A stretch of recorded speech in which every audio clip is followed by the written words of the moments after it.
Good morning, All Saints. On this Thursday morning, the 2nd of December, we are in the first week of Advent, which is one of those seasons that leads me to more contemplative. Even though my schedule is crazy, I feel more interior and contemplative about what's going on around me, particularly as everything is all Christmas all the time. And there's a part of me that's saying, no, not yet. So that's where I am this morning. And I imagine if you saw the thumbnail for this YouTube video before you listen to it, you might think that I am commemorating Stephen Sondheim. He's not on the calendar of commemorations in the Episcopal Church. However, I do want to speak about him and his death for just a moment because one of the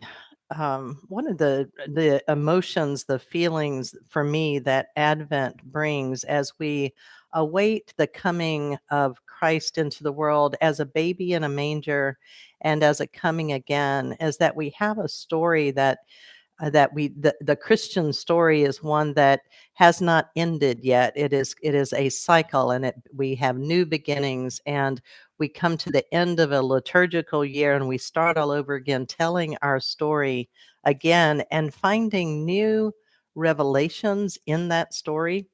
The way that God continues to move in and through our world. And I've been thinking of Stephen Sondheim because I've been thinking of my son, Seth, who died in 2009 by suicide. I think most of you know that. And shortly after he died, we started a scholarship.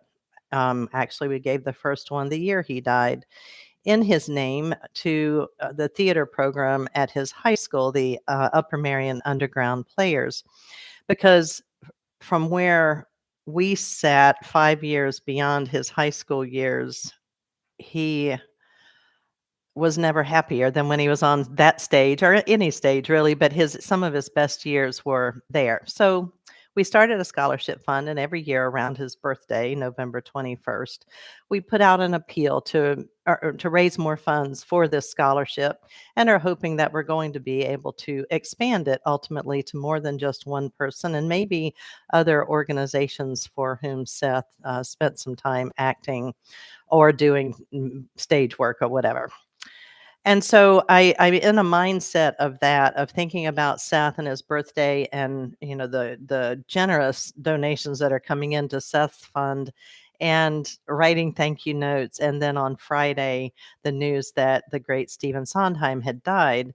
And Sondheim Seth adored Sondheim, and he would walk around the house singing, belting at the top of his lungs, whatever he could. And for those of you who know Sondheim, it is not for everybody.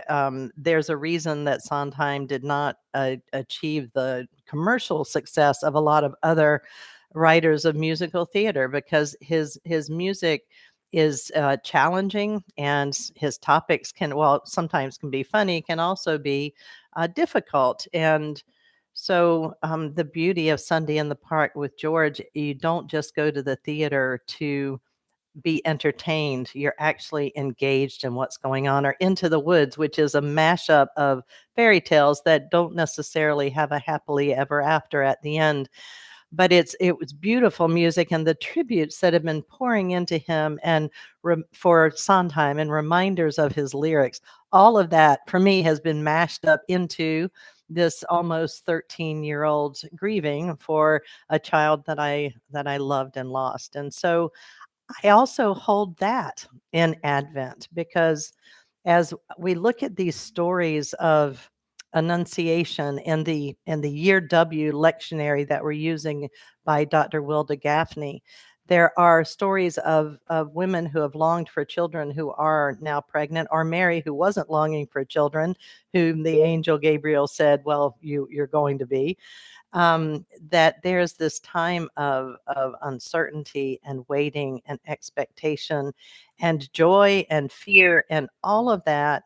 And I get reminded of that, and I can hold that as I carry, the sorrow that never really goes away over losing a son. And so, reminders of Sondheim and his music, and how theater and art and beauty can help us find a way of not just remembering those that we love, but also continuing to carry them with us.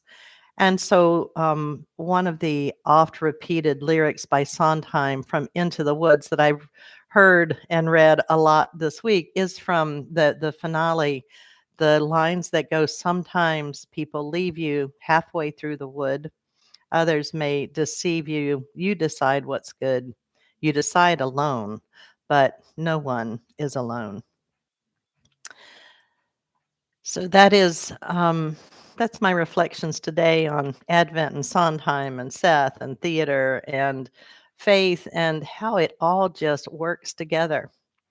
And I am so grateful for Stephen Sondheim and others like him who continue to throw beauty out there into this world.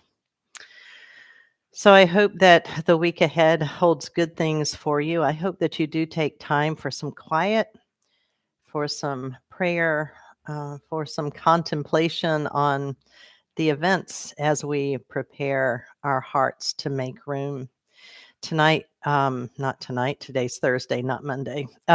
Sunday, we will be in the church at 8 and 10. We ask that you register in advance so that we know how many are coming.